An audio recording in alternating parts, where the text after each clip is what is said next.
Hey guys, welcome back to my channel Quirky Studio. I'm back with another healthy and tasty recipe. Recently I received one comment कि आपकी जितनी भी baking recipe है आपने उसे या तो OTG में या फिर माइक्रोवेव कन्वेक्शन में बनाया है, तो जिनके घरों में ये किचन अप्लायंसेस नहीं है वो केक को कैसे बनाएं। इसीलिए मैं आज आप लोगों के लिए ये बहुत ही आसान रेसिपी लेके आई हूँ जिसमें आपको किसी किचन अप्लायंस की जरूरत नहीं पड़ेगी और जो केक बन के तैयार होगा उसके टेक्सचर और टेस्ट से बिल्कुल भी नहीं पता चलेगा कि इसे किसी OTG या कन्वेक्शन ओवन में नहीं बनाया गया है। और इस रेसिपी में मैंने सारे हेल्दी इंग्रेडिएंट्स यूज किए हैं, तो it's a good dessert option for kids as well. But before starting the recipe, if you are new to my channel, please subscribe and hit the notification bell to get regular updates. Recipe को शुरू करते हैं pre heating step से। यहाँ पे एक कढ़ाई में हॉट स्टैंड रख के लिड से कवर करना है। लिड टाइटली फिट होना चाहिए जिससे हीट एस्केप ना हो। और अब केक का बैटर बना लेते हैं। तो बैटर बनाने के लिए सबसे पहले मैंने लिया है 3/4 कप कर्ड और उसमें ऐड किया है 3/4 कप शुगर। ये पाउडर्ड शुगर है, आप घर पे ही इसे बना सकते हैं। फिर इसमें ऐड करना है 1/2 कप रिफाइंड ऑयल या बटर। अगर आप ये रेसिपी अपने बच्चों के लिए बना रहे हैं तो बटर यूज करना ज्यादा हेल्दी ऑप्शन है। और साथ ही में ऐड करेंगे 1 टीस्पून वनीला एसेंस। फिर एक विस्कर की हेल्प से इन सभी इंग्रेडिएंट्स को अच्छे से मिक्स कर लेंगे। मिक्स करने के बाद अब हम इसमें ऐड करेंगे सारे ड्राई इंग्रेडिएंट्स। तो सबसे पहले मैंने लिया है 1.5 कप आटा। क्योंकि हम हेल्दी केक बनाने वाले हैं इसलिए मैंने आटा यूज किया है। अगर आप चाहें तो मैदा भी यूज कर सकते हैं। साथ ही में ऐड किया है 1/4 टीस्पून बेकिंग सोडा और 1 टीस्पून बेकिंग पाउडर। इन सभी ड्राई इंग्रेडिएंट्स को हम छन्नी से छान लेंगे। ऐसा करने से आपके बैटर में कोई लम्प्स नहीं बनेंगे। अब इन सभी चीजों को आप एक स्पैचुला लेके अच्छे से मिक्स कर लीजिए।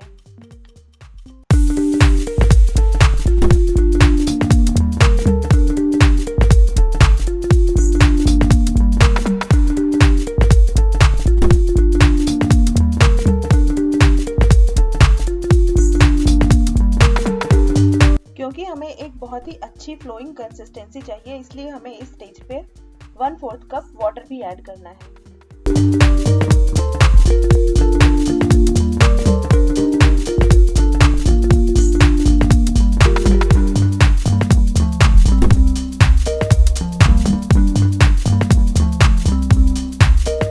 जब बैटर की थिक फ्लोइंग कंसिस्टेंसी रेडी हो जाए तो इस स्टेज पे आप टूटी फ्रूटी ऐड कर सकते हैं। क्रिसमस के प्लम केक की रेसिपी भी बहुत ही सिमिलर होती है, तो अगर आप वो केक बना रहे हैं तो आप इस स्टेज पे अपने पसंद के नट्स भी ऐड कर सकते हैं। फिर मैंने केक टिन में बटर पेपर लगा के बैटर को उसमें डाल दिया है और ऊपर से कुछ कैश्यूज और टूटी फ्रूटी को ऐड कर दिया है। आपने नोटिस किया होगा कि बटर पेपर के साइड्स थोड़े लंबे हैं, जो एक्चुअली मैंने बाद में कट किया था।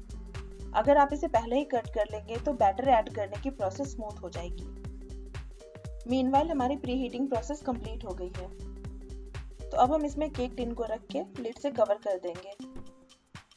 हम इसे अप्रॉक्स 30 मिनट्स तक मीडियम फ्लेम पे बेक होने देंगे।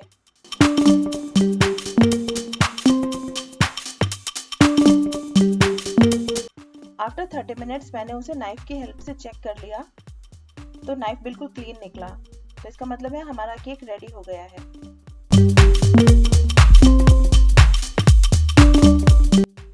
तो आइए अब देख लेते हैं कि केक कैसा बना है। केक तो बहुत ही इजीली कट हो गया है। इसका मतलब है कि सॉफ्टनेस की तो कोई प्रॉब्लम नहीं है। और इसके टेक्सचर के बारे में आप लोग मुझे कमेंट करके बताइए कि आप लोग को देखने में कैसा लगा है। एंड ट्रस्ट मी, टेस्ट में कुछ भी कॉम्प्रोमाइज करने वाली बात नहीं थी। तो गाइज, आप भी इस रेसिपी को फॉलो करिए और अपने बच्चों के लिए ये बहुत ही हेल्दी और टेस्टी केक घर पे बनाइए। I will add the complete list of ingredients in the description box. So guys, try out this recipe and let me know कि आपका केक कैसा बना। अगर आपको मेरा आज का ये वीडियो अच्छा लगा हो तो give it a like. And if you are visiting my channel for the first time, please subscribe. तो मिलती हूँ आपसे नेक्स्ट वीडियो में। Till then, take care. Bye bye.